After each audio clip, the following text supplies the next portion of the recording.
Pernah kepikiran gak sih dari mana sebetulnya kehidupan ini datang? Nah, hari ini kita bakal kupas tuntas salah satu jawaban paling inti dari Alkitab, yaitu gagasan bahwa Tuhan adalah sumber dari segalanya.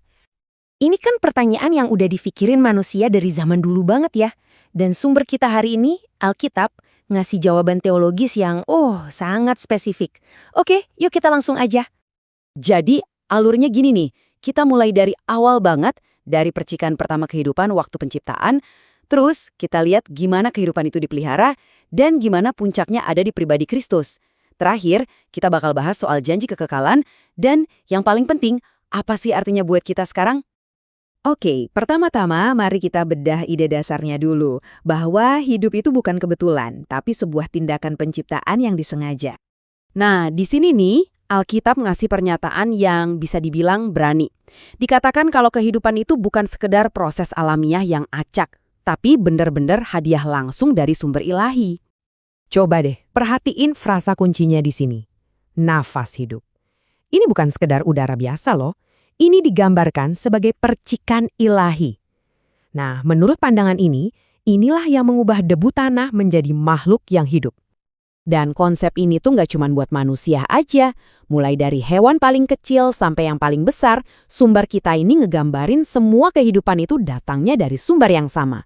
Ini nyambung banget ke poin kita selanjutnya. Oke, jadi hidup itu diciptakan oleh Tuhan ya. Tapi nggak berhenti di situ.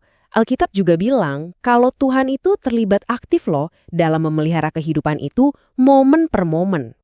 Di sini Rasul Paulus ngegambarin Tuhan itu seolah-olah kayak lingkungan tempat kita ada. Jadi di dalam Dia kita hidup, bergerak, dan ada. Ini nunjukin ketergantungan kita yang total dan terus-menerus. Nah, ini poin yang krusial banget. Menurut pandangan ini, Tuhan itu bukan kayak pembuat jam yang nyalain mesin terus ditinggal pergi. Nggak gitu. Justru, dia itu terlibat secara aktif setiap saat buat mastiin semuanya tetap berjalan. Ayat ini sering dipakai buat ngegambarin gimana Tuhan itu memelihara ciptaannya setiap hari. Dari hal-hal besar di alam semesta, sampai ke makhluk yang paling kecil sekalipun. Oke, sekarang kita masuk ke perjanjian baru yang ngebawa konsep ini ke level selanjutnya. Di sini, ada satu pribadi spesifik yang diidentifikasi sebagai perwujudan kehidupan itu sendiri, yaitu Yesus Kristus. Coba deh kita renungin sebentar betapa radikalnya klaim ini. Yesus kan nggak bilang, aku bisa tunjukin jalan menuju kehidupan. Bukan, dia bilang, akulah jalan itu. Dia nggak cuma nawarin kehidupan, tapi dia mengklaim dirinya adalah kehidupan. Beda banget kan?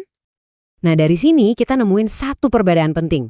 Kehidupan yang Yesus maksud itu bukan cuma soal jantung yang berdetak atau paru-paru yang bernafas. Ini tentang hidup yang berkelimpahan. Hidup yang benar-benar penuh makna, tujuan, dan sukacita yang jauh melampaui sekedar, hidup aja.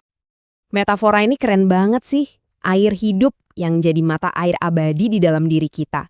Ini ngegambarin dengan pas banget gimana kehidupan rohani itu bisa terus-menerus memperbarui diri dan memuaskan dahaga jiwa kita yang paling dalam. Dan semua ini tentu aja mengarah ke janji yang lebih besar lagi. Janji kehidupan yang bahkan melampaui kematian fisik. Oke, jadi apa sih sebenarnya hidup yang kekal itu menurut pandangan ini? Mungkin kita sering mikir hidup kekal itu artinya ya hidup selamanya, waktu yang gak ada habisnya. Tapi ternyata sumber kita ini ngasih definisi yang lebih dalam, lebih relasional. Nah, di sini nih pengertiannya jadi makin dalam. Hidup kekal itu ternyata bukan soal kuantitas waktu, bukan cuma soal hidup selamanya. Tapi ini soal kualitas keberadaan. Definisinya adalah mengenal Tuhan secara pribadi, secara intim. Sesuatu yang dimulai dari sekarang loh, bukan nunggu nanti setelah kematian. Ayat ini benar-benar negasin poin tadi. Janji hidup kekal itu terikat langsung, nggak terpisahkan dari hubungan kita dengan Yesus. Oke, terakhir nih, pertanyaan praktisnya. Terus kenapa? Kalau kita percaya Tuhan itu sumber kehidupan, emangnya apa bedanya buat cara kita hidup sehari-hari? Nah, Alkitab ternyata ngasih beberapa implikasi praktis. Jadi ini bukan cuma teori atau teologi yang ngawang-ngawang, tapi langsung jadi tindakan. Intinya tentang bergantung sepenuhnya sama Tuhan, hidup dengan penuh rasa syukur, ngejadiin hubungan sama Tuhan itu prioritas utama, dan hidup dipimpin oleh Roh-Nya. Ini semacam panduan praktis buat ngejalanin hidup yang sadar betul dari mana asalnya. Dan ini membawa kita ke gambaran penutup yang kuat banget. Tuhan digambarkan kayak mata air yang melimpah, yang nawarin air kehidupan dengan gratis, cuma-cuma, buat siapa aja yang haus. Ini ringkasan yang indah banget dari semua yang kita bahas. Jadi pertanyaan terakhirnya, mungkin bukan lagi dari mana kehidupan berasal, tapi apakah kita haus?